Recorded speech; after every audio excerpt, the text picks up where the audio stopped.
bienvenue dans Mosaïque, une nouvelle émission débat sur un sujet global qui concerne l'archipel. Et dans ce premier épisode, il sera question du transport maritime.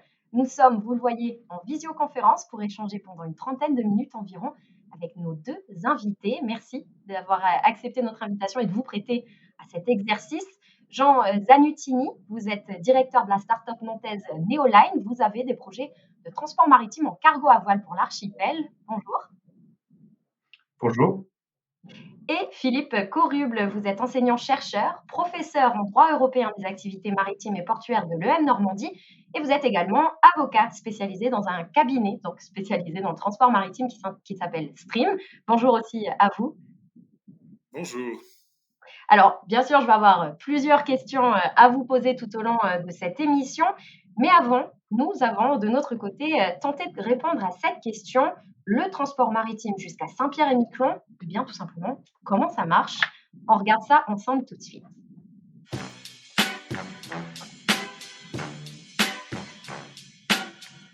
En dehors de la période Covid, le transport maritime est en très forte expansion. C'est aujourd'hui 80% du commerce mondial en volume. Contrairement aux trains ou aux avions, passer par la mer est un moyen plus lent, mais plus rentable. Un porte-conteneur, c'est moins cher et surtout plus grand.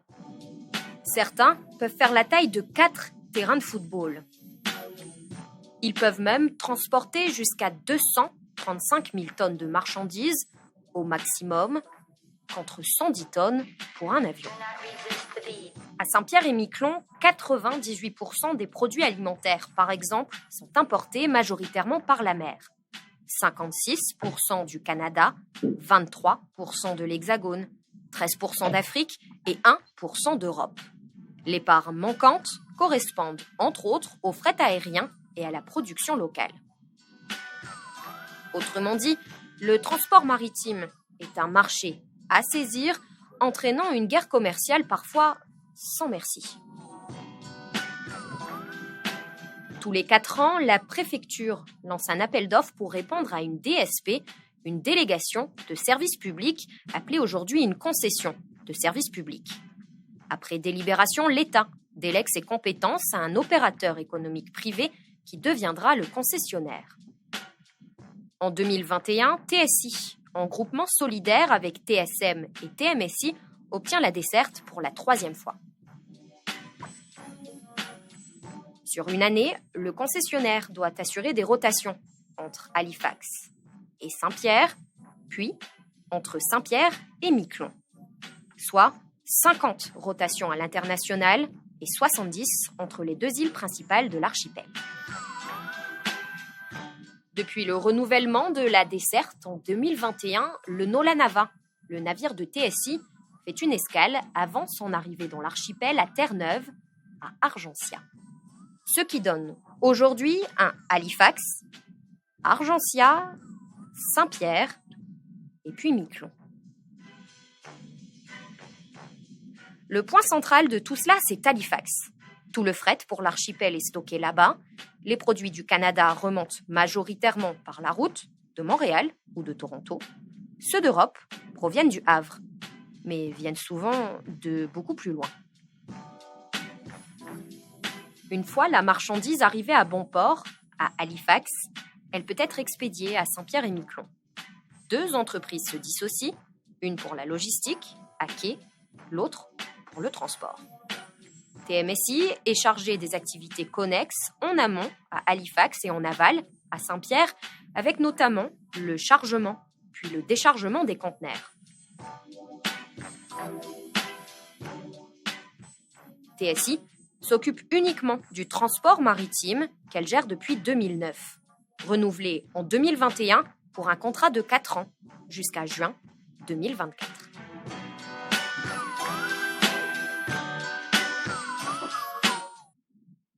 Bon voilà, nous venons de le voir, le fonctionnement du système en place ici, notamment dans l'archipel. Et nous pouvons ajouter qu'aujourd'hui, à Saint-Pierre-et-Miquelon aussi, le transport maritime rencontre de nombreuses difficultés.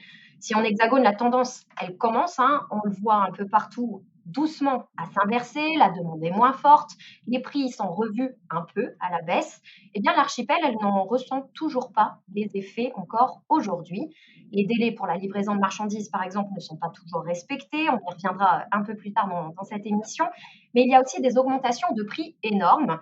Vous allez le voir apparaître bientôt à votre écran, un chiffre qui montre un peu cette situation ici, ces difficultés ici avec l'augmentation des prix, voilà, plus 56% sur le prix d'un conteneur pour une rotation Europe-Halifax.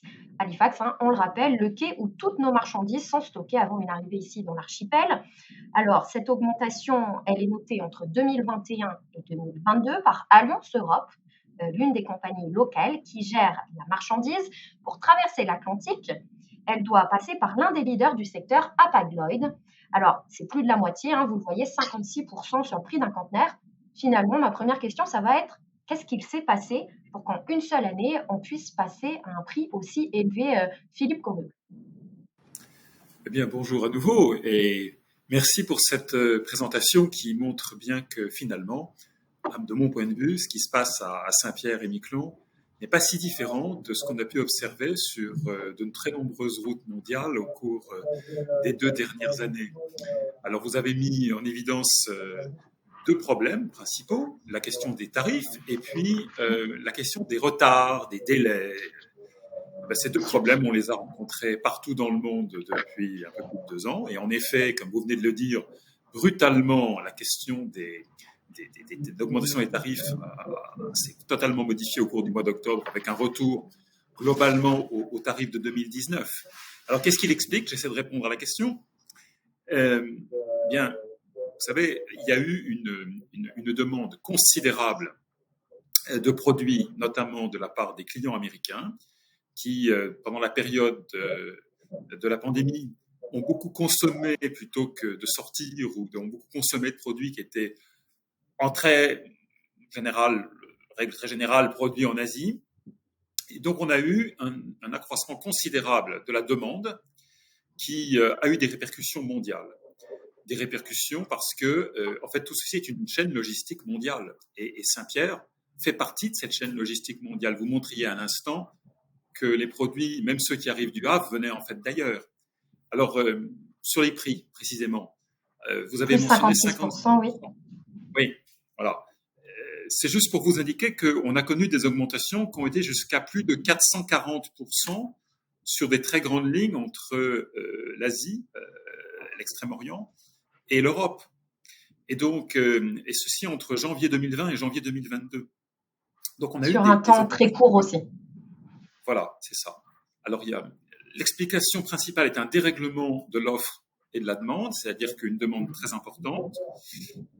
En plus, que voulez-vous, à partir du moment où les navires sont archi pleins, ce qui n'était pas forcément le cas avant, mais ils sont plus lents à décharger et à charger. Et ça peut expliquer naturellement un temps plus important dans les ports, donc également un temps d'attente à l'entrée dans les ports, l'indisponibilité de certains moyens, et vous avez toutes ces conséquences. Alors, il y a en amont de tout cela, ce sera mon dernier point, un phénomène de concentration des transporteurs maritimes mondiaux, à la fois par fusion-acquisition qui s'est produit dans la période juste précédente, ce moment, et des grandes alliances mondiales qui permettent de rendre un service global, qui ont pu être à l'origine aussi de certains ajustements de capacité, de transfert de capacité vers l'Asie, ce qui a entraîné une moindre disponibilité de moyens pour servir d'autres destinations. Voilà l'explication globale, très sommaire, que je peux donner d'entrée de jeu.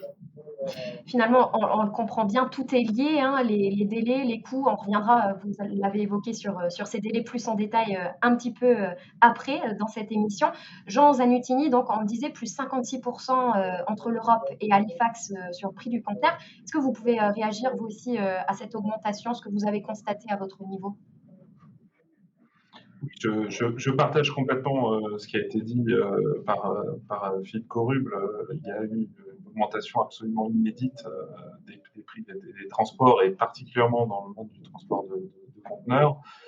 du fait de la pandémie. Je crois qu'il y a cet effet d'offre et de demande qui a été cité, mais ça a été encore peut-être aussi amplifié par des problématiques de disponibilité de conteneurs. En fait, c'est une mécanique très huilée. On transporte les conteneurs d'un bout à l'autre. Donc, d'un côté, il faut les remplir, de l'autre côté, on les vide. Malheureusement, dans l'autre sens, ils sont beaucoup moins pleins. Et du coup, on s'est retrouvé en fait avec une désynchronisation et des conteneurs là où on n'en avait pas besoin et pas là où on en avait besoin. Donc, tout ça aussi a joué énormément. Ça a été très dur. Beaucoup de chargeurs. On a eu beaucoup de contacts évidemment avec nos clients. Alors, nous ne sommes pas encore transporteurs, mais plusieurs de nos futurs clients, on a eu de nombreux échanges avec eux.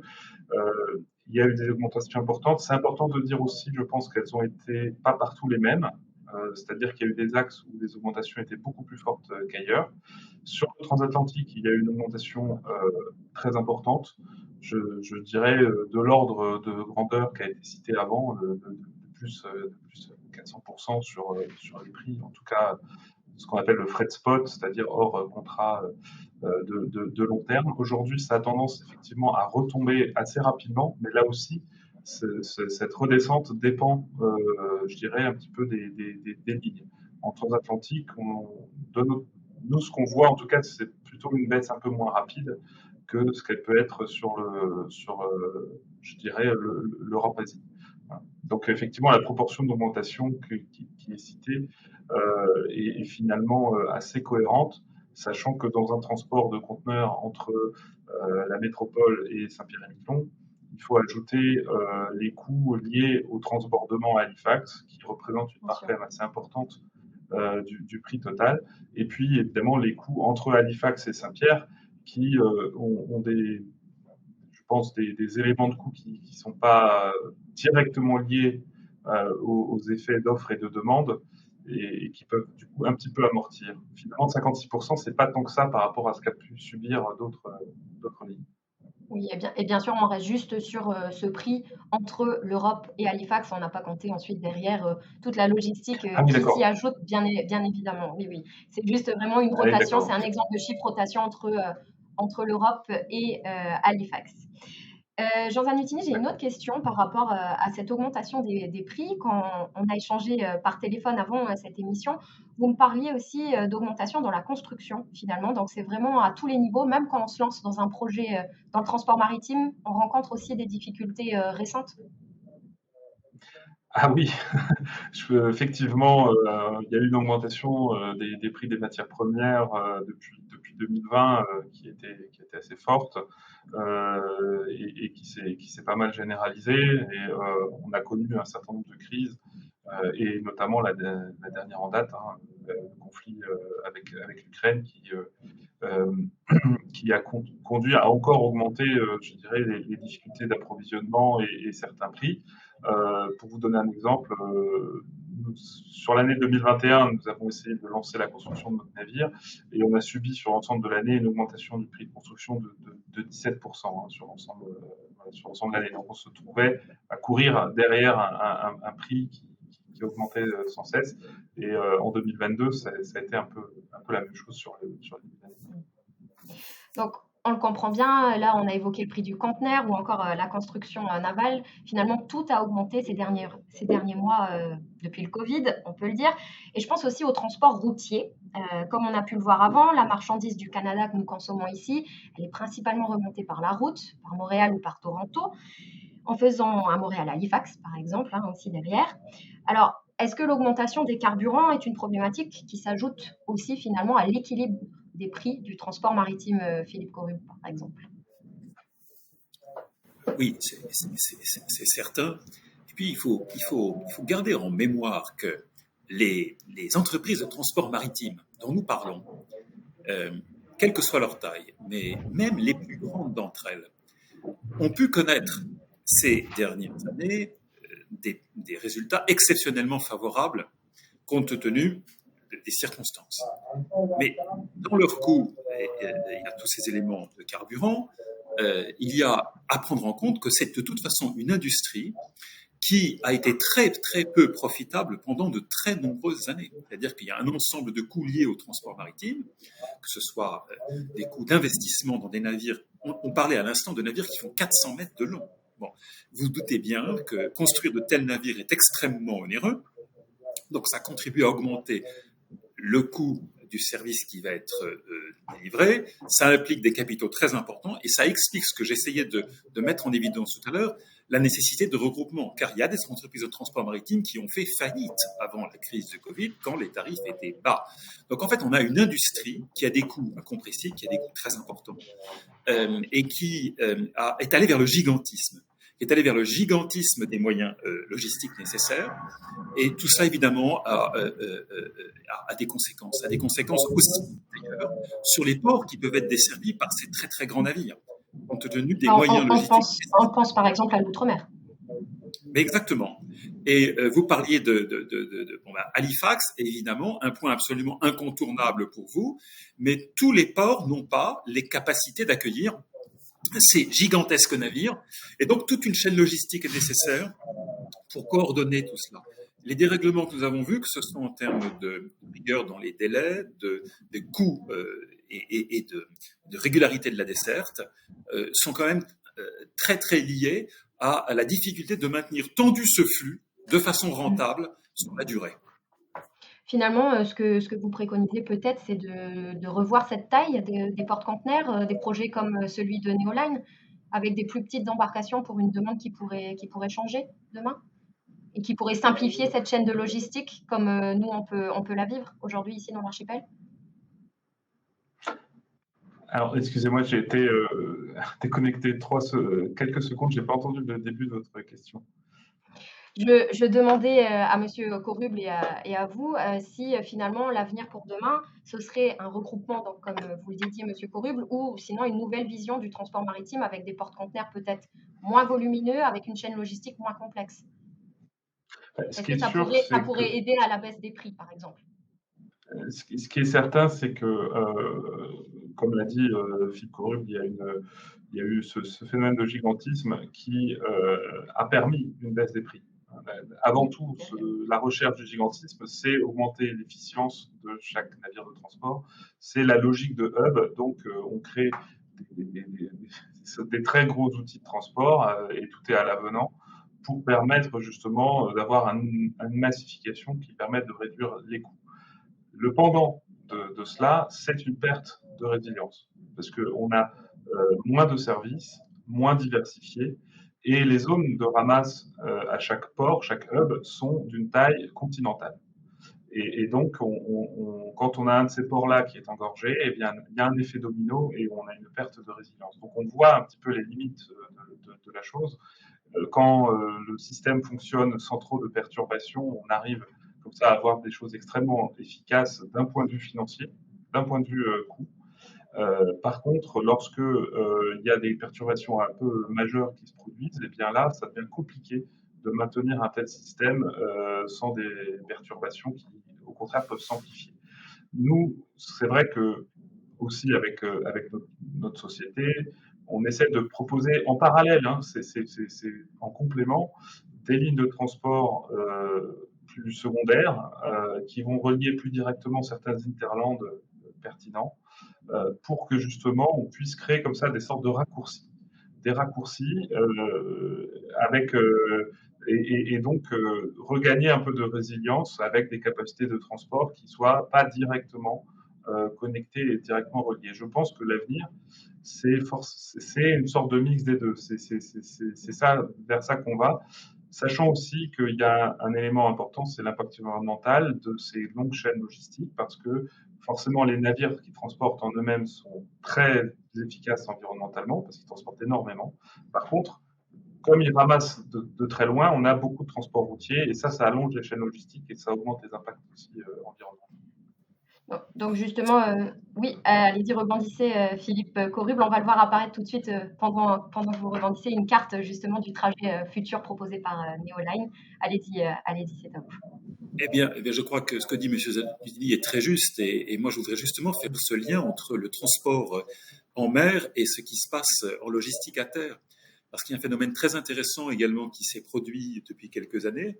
C'est une prise de contrôle de plus en plus importante précisément dans le but d'abord d'assurer la cohérence, la cohésion des chaînes logistiques.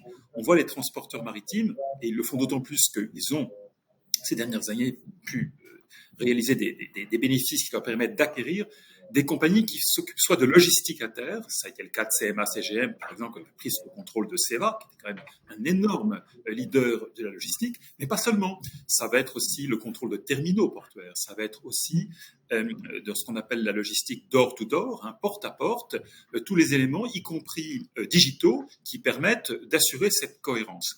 Et donc sur le transport routier en particulier, il ne faut pas s'étonner de voir cette préoccupation d'assurer la continuité porte à porte. Ça passe aussi par la route. Alors, ce que dit M. Zanutti à cet égard est très intéressant. Il est évident que les grands ports hub sont reliés à des ports de taille inférieure où on apporte des flux, ou bien par la terre ou par le fluvial.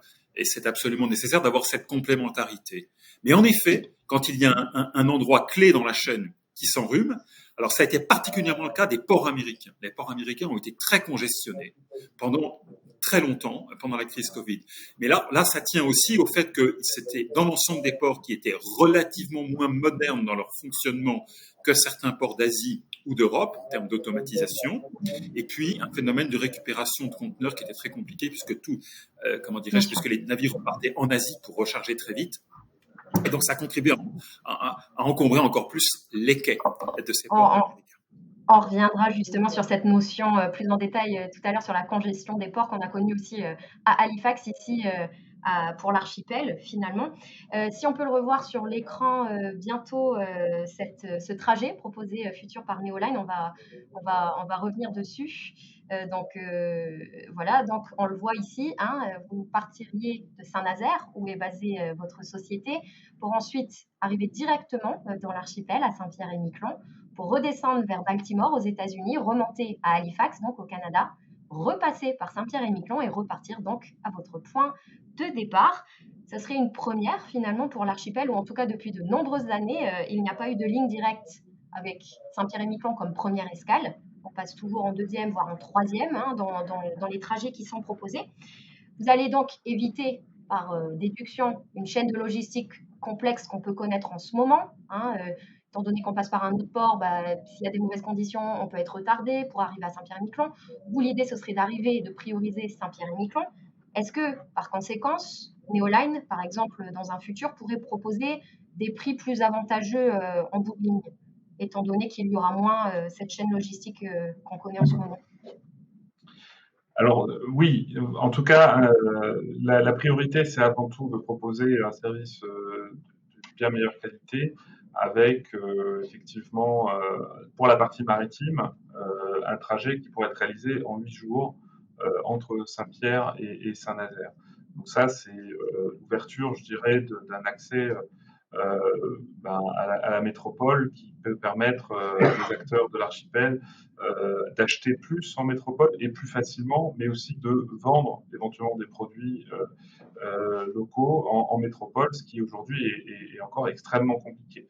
Et donc ça, c'est vraiment l'élément central. Donc les prix seront normalement un peu plus faibles que ce qu'ils sont aujourd'hui. Je ne suis pas là pour non plus promettre. Alors pourquoi est-ce qu'ils ne sont pas bien plus faibles, sachant qu'on évite Halifax, etc. C'est l'effet d'échelle. Voilà. On a un navire, le Neoliner, qui sera 136 mètres de long et qui ne sera pas spécialisé dans les conteneurs. Il aura une capacité de transport extrêmement polyvalente. C'est un navire roulier. Donc il transportera des conteneurs, mais il transportera aussi tout type de fret jusqu'à des tailles pouvant atteindre 9,80 m de hauteur et 12 mètres de largeur. Ça, c'est aussi un avantage pour l'archipel parce que le jour où il y a besoin d'envoyer un colis qui est vraiment hors norme, il n'y a pas forcément besoin de faire venir un navire spécifiquement pour cela. Ça, c'est intéressant. Maintenant, c'est sûr que du coup, on est beaucoup moins efficace pour transporter des conteneurs qu'un navire porte-conteneurs typique du transatlantique. Pour vous donner l'ordre de grandeur de l'écart, notre navire aura une capacité de 290 EVP, là où un porte-conteneur transatlantique typique aujourd'hui est aux alentours de 9 000, 10 000 conteneurs EVP sur le transatlantique. Alors, spécifiquement sur la ligne d'Hapag-Lloyd, je crois que c'est plutôt chargé à Rotterdam et Halifax. Ils ont des ports, il y a Anvers, Rotterdam et Hambourg aussi où ils passent. La marchandise est stockée au Havre par la compagnie locales. Alliance Ensuite, Europe. il y a Alliance Europe, il y a aussi Anvers, Hambourg et Rotterdam, effectivement. Donc là, je ne sais pas quelles sont les tailles des porte-conteneurs d'Hapag-Lloyd, je n'ai pas révisé, mais ça doit être entre 6 et 10 000 VP. Donc on voit l'écart en termes de capacité et en termes d'effet d'échelle qui est gigantesque, parce qu'on a donc un rapport un facteur 30, 40 en termes de capacité. Évidemment, les coûts ne sont pas 30 fois plus élevés pour eux par rapport à nous. Donc forcément, on a un coût de transport qui, à l'unité transportée, est élevé pour un trajet identique. Mais là, on n'est pas sur un trajet identique. Et donc, on devrait être en capacité d'être inférieur au prix du marché qui était connu sur l'archipel avant la grande fièvre, mais pas énormément inférieur. Mais autre élément aussi, c'est la prévisibilité des coûts. Et l'avantage d'utiliser le vent, c'est qu'on s'affranchit d'une grande partie de la consommation de fuel. Chez nous, l'objectif, c'est de plus de 80%. Et donc, on a une prévisibilité des coûts. Et si on est sur des ports secondaires pas directement impactés par les grands hubs et en même temps avec un navire principalement propulsé par le vent, on peut amener une stabilité de coût qui normalement devrait être inédite sur le marché. Je trouve ça très, très, très astucieux, si vous me permettez, parce que l'étude qu'a publiée l'OCDE au mois de juillet de cette année montre aussi que le nombre de villes portuaires directement reliées a régressé. C'est une des premières fois depuis que la mondialisation économique s'est mise en place avec notamment le transport maritime au cœur de cette mondialisation économique. Puisque tout à l'heure vous disiez plus de 90%, je crois, évidemment, pour le trafic vers Saint-Pierre, mais au niveau de l'Union européenne, selon les chiffres, on a entre 80 et 90% aussi du commerce mondial qui passe par les ports, donc c'est colossal. Or, donc, pour la première fois, on voit une réduction du nombre de ports directement reliés entre eux. Et je pense que c'est directement en phase avec ce que vient de dire M. Zanutini.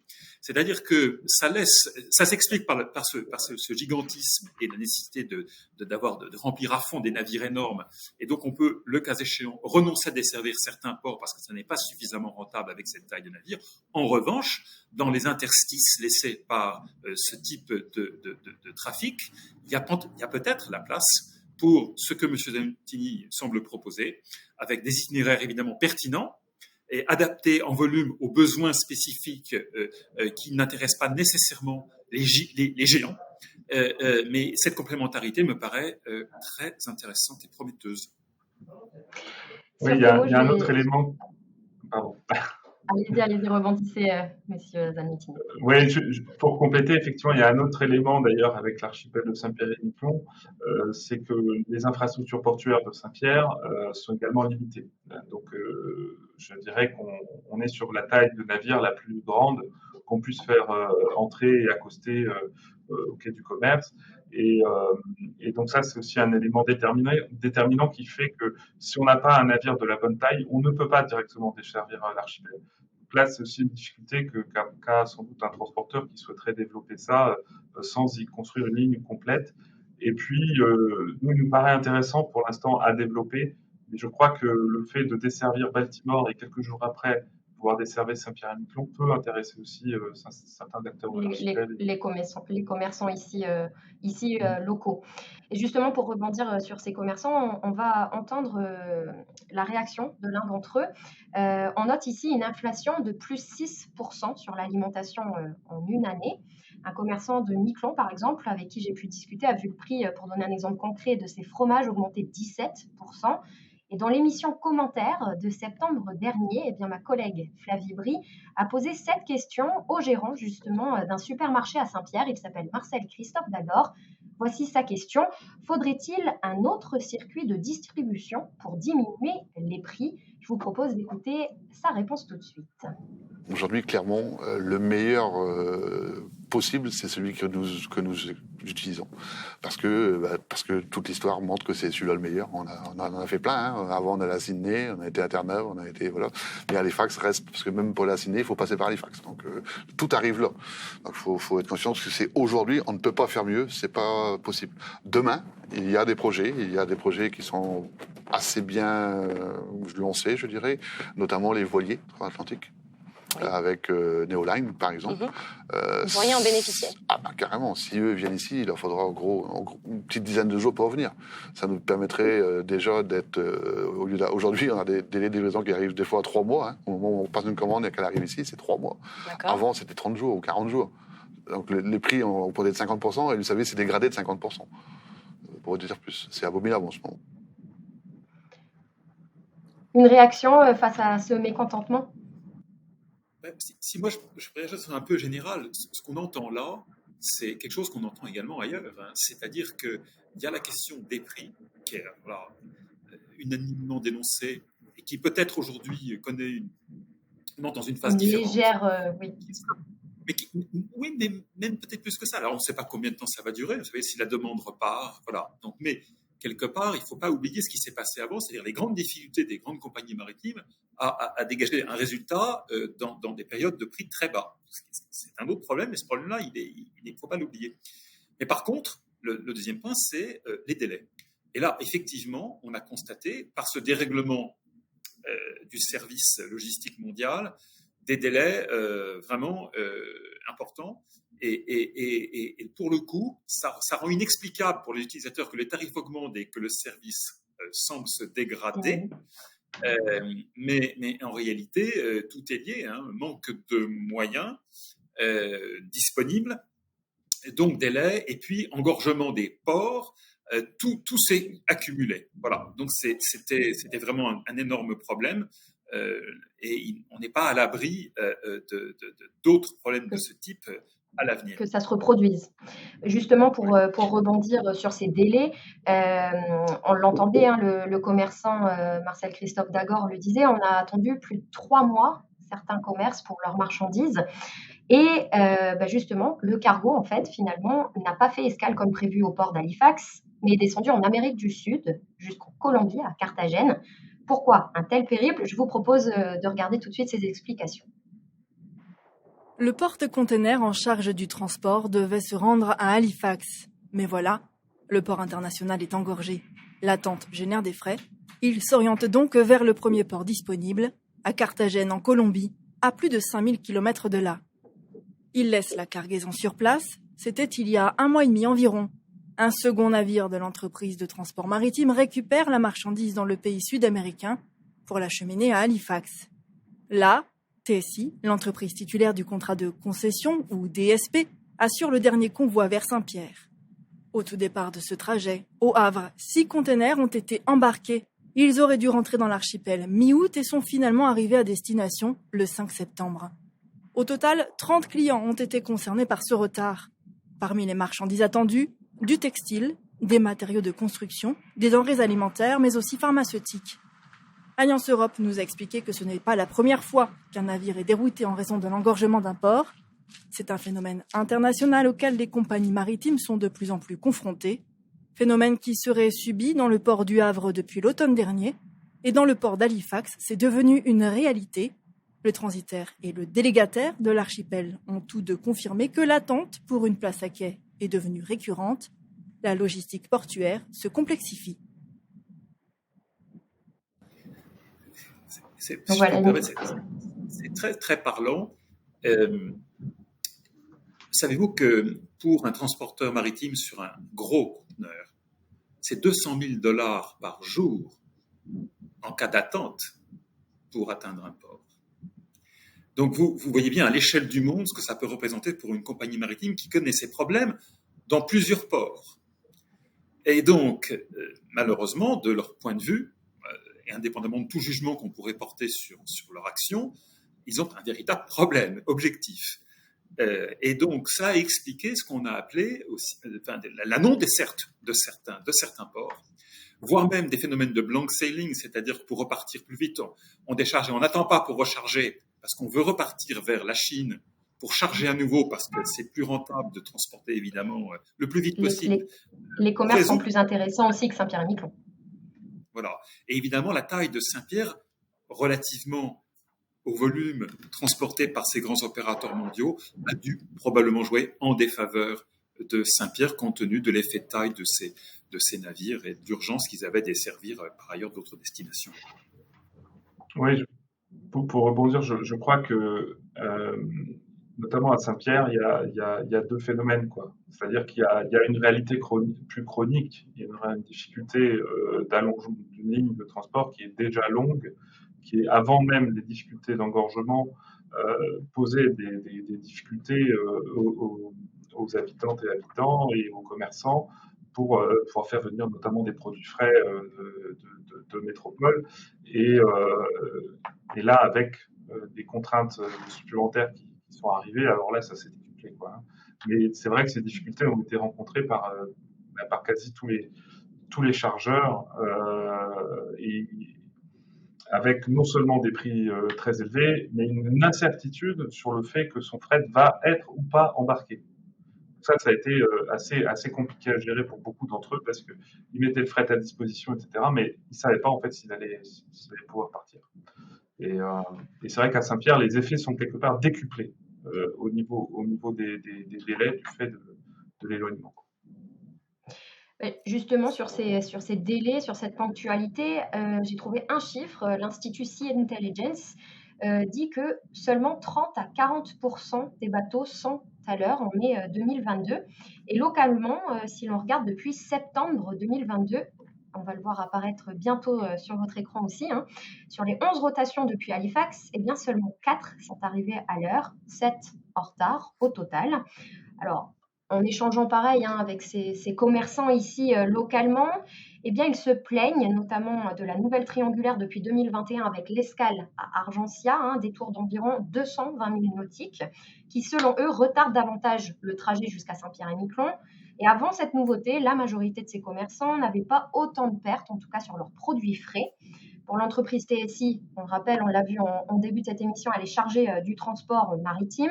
Les raisons des retards dans leur communiqué qu'on peut voir sur Internet sont, premièrement, les conditions météo, bien sûr. À noter d'ailleurs qu'en septembre, l'archipel, on a été touché par la tempête Fiona, donc ça joue forcément dans ces retards que nous venons de voir. Et deuxième raison, cette nouvelle indication, on l'a évoqué aussi pendant cette émission, la congestion du port d'Halifax. Selon les commerçants, c'est un peu une nouveauté, ou en tout cas, c'est une nouveauté qui semble se répéter. On l'a un peu évoqué, mais est-ce qu'on peut revenir sur cette congestion et est-ce qu'on va voir ce phénomène un peu évoluer selon vous? Alors, oui. Allez-y, monsieur Jean Zanutini, allez-y. Oui, sur la partie retard, effectivement, il y a un sujet météorologique sur l'archipel qui va être vrai dans toutes les configurations. Ça, c'est clair qu'on a des navires qui rentrent à l'archipel qui ne sont pas d'une taille très grande, donc il y a des conditions qui sont au-delà desquelles on ne peut plus fonctionner. Il y a aussi des limitations pour pouvoir manœuvrer dans le port de Saint-Pierre. On ne va pas tenter de rentrer dans le port si, par exemple, il y a trop de vent et qu'il y a trop de risques. On va rester à attendre à l'extérieur. Ça, c'est des réalités qui vont être présentes dans toutes les solutions, parce que c'est vraiment lié au lieu géographique de Saint-Pierre. Et les auditrices et auditeurs le connaissent bien mieux que moi, d'ailleurs. Et maintenant, effectivement, il y a des pratiques, il y a d'autres éléments qui se rajoutent. C'est sûr qu'ajouter une escale entre Halifax et Saint-Pierre, c'est ajouter des potentialités de retard et de problèmes. Mais bon, après, bien entendu, on sait aussi toutes et tous qu'il y a un enjeu à essayer de panacher le trajet entre Halifax et Saint-Pierre avec d'autres escales pour, je dirais, valoriser au mieux ces transports. Alors nous, on utilise finalement la même logique, mais à une échelle finalement transatlantique. C'est ça qu'on veut mettre en place. Voilà. Donc, en tout cas, c'est sûr qu'il y a un gros sujet sur la tenue des délais, vu l'enjeu du transport de produits frais. Alors, moi, de manière un petit peu plus générale, je voudrais indiquer pour vos auditeurs que il y a un vrai débat sur à la fois la question des tarifs, on en a parlé tout à l'heure, et la question des délais, la question de la congestion, la question également des charges supplémentaires demandées par les transporteurs maritimes à leurs clients donc ces transporteurs qui facturent des frais supplémentaires pour les temps d'attente. Et il y a à ce sujet 2 observations à faire, à mon avis. D'abord, aux États-Unis, le gouvernement américain a mis une pression très très forte sur ces questions de frais supplémentaires et donc taxation des clients par les compagnies maritimes. C'est là-dessus vraiment, et parce que en fait les ports ne fonctionnaient pas bien, les délais d'attente ont augmenté, et ce coût supplémentaire a été jugé insupportable par beaucoup d'opérateurs qui passaient par les ports américains. Donc là, il y a une très forte pression américaine là-dessus. Et alors le deuxième point, c'est qu'il y a une enquête internationale qui est en cours. Et elle a été initiée par les autorités américaines de concurrence, antitrust, également l'autorité britannique, mais également l'autorité australienne et l'autorité néo-zélandaise, pour étudier tout ce qui s'est passé depuis 2 ans et de faire la part entre ce qui est réellement le fait de l'augmentation considérable de la demande pendant cette période et ce qui pourrait éventuellement relever de phénomènes de gestion des capacités plus ou moins volontaires et coordonnées par les compagnies maritimes mondiales concernées et qui seraient sanctionnables. Et l'enquête est en cours, elle est loin d'être achevée, mais il y a beaucoup d'informations qui sont réunies de façon globale par l'ensemble de ces autorités actuellement parce que les conséquences inflationnistes, les conséquences sur la chaîne logistique ont été déplorées partout et justifient cette étude. Voilà. On va passer maintenant, l'émission avance, on va plus parler de l'avenir, si vous le voulez bien, de ce transport maritime, notamment face à la transition écologique, entre autres. Et puis, dans le secteur, donc, il représente aujourd'hui environ 3% des émissions de gaz à effet de serre, sans compter le déversement des produits toxiques ou la pollution sonore, la perte des conteneurs en mer aussi, par exemple. Bref, plusieurs causes. Et pour réduire ces émissions, les anciens cargos, environ 40 000 navires, devront être changés, car non homologués pour les conditions futures. Est-ce que finalement vous pensez qu'il y a un avenir avec cette transition écologique? Le marché du commerce maritime est en pleine expansion, on parle de transition écologique, ce n'est pas un peu contradictoire finalement? Comment faire? Oui, alors là, la question est extrêmement vaste. Ce qui est sûr, c'est que 3% des émissions de gaz à effet de serre, c'est à la fois énorme et peu. C'est important de dire que Étant 3%, c'est donné énorme le parce que volume de marchandises que ça transporte, bien sûr. voilà, c'est ça. Mais c'est énorme quand même parce que 3%, c'est l'équivalent de l'Allemagne. Donc voilà, c'est quand même beaucoup. Mais comme on transporte effectivement 80% des marchandises dans le monde, c'est le mode de transport le plus efficace en termes énergétiques purs. Voilà. Donc ça, c'est quand on parle des émissions de CO2. Après, le maritime a d'autres, vous l'avez cité rapidement, a d'autres impacts, dont certains sont beaucoup plus, on va dire proportionnellement plus à mettre côté maritime, comme les émissions de soufre, qui restent encore assez élevées dans le domaine du maritime, ou les particules, ce type d'impact-là. Maintenant, pour arriver au fond de la question, ce qu'on peut dire en tout cas, c'est que l'industrie du transport maritime, en tant qu'industrie, doit prendre sa part du changement climatique. Nous, notre point de vue, évidemment, à Neoline, c'est que l'objectif n'est pas de réduire de 10 ou 20%, c'est d'atteindre le zéro le plus vite possible. Le zéro le plus vite possible, c'est très difficile. Le quasi-zéro, parce que rien n'est jamais parfait. Et ça, c'est très, très difficile. Et effectivement, il y a un impensé à un moment entre, je dirais, cet impératif d'essayer d'aller à zéro et la nécessité de faire face à effectivement une augmentation de la demande. Alors, cette augmentation, elle a fluctué, et on ne sait pas trop ce qu'elle deviendra non plus complètement dans les années à venir. C'est sûr qu'il va y avoir des changements a priori assez fondamentaux. Moi, je suis convaincu d'une chose, c'est que, il y aura toujours besoin de transport maritime, quoi qu'il arrive, dans quel que soit le scénario dans lequel on se projette, tout comme il y a toujours eu du transport maritime, même avant l'agriculture. Et ensuite, que ça suppose forcément, l'atteinte des objectifs suppose forcément une révision d'un certain nombre de capacités de transport et de productivité sur les navires. Et un des éléments clés de ça, c'est la vitesse des navires. Donc, quand on réduit la vitesse des navires, on réduit très, très fortement leur consommation. Ce qui est vrai aussi, c'est qu'il n'y a pas de solution miracle. Un point très important de dire, c'est qu'il n'y a pas une technologie aujourd'hui qui existe ou qui pourrait être en passe d'exister et dont on sait que demain, elle permettra de réellement réaliser l'ensemble des transports sans problème. Les technologies qui sont envisagées aujourd'hui, il y en a beaucoup, et on parle beaucoup notamment des carburants, notamment des carburants zéro émission, il y a des biocarburants et carburants zéro émission. Donc, toutes ces technologies ont des des problématiques quand même très très fortes dans la mise en place, des problèmes, mais avant tout, au fond du fond, il y a un problème de disponibilité de ces carburants. Et un élément qui est assez important, c'est que ces carburants, on en aura besoin pour plein de choses, pour les camions, pour les avions, pour énormément d'usages.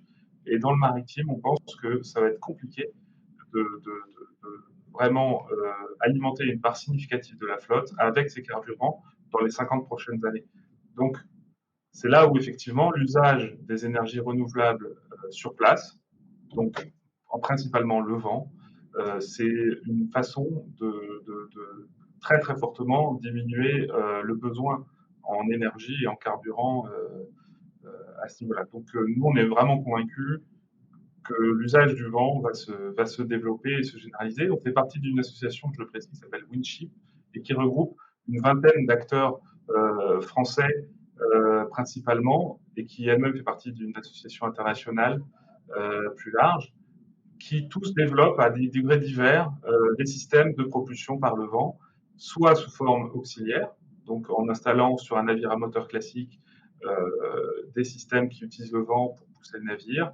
On peut parler des rotors Flettner, on peut parler des ailes, on peut parler des kites géants, ou soit de façon principale, comme nous on le porte avec Neoline, en essayant de mettre en place une ligne dont on a prévu les paramètres pour très peu impacter l'environnement.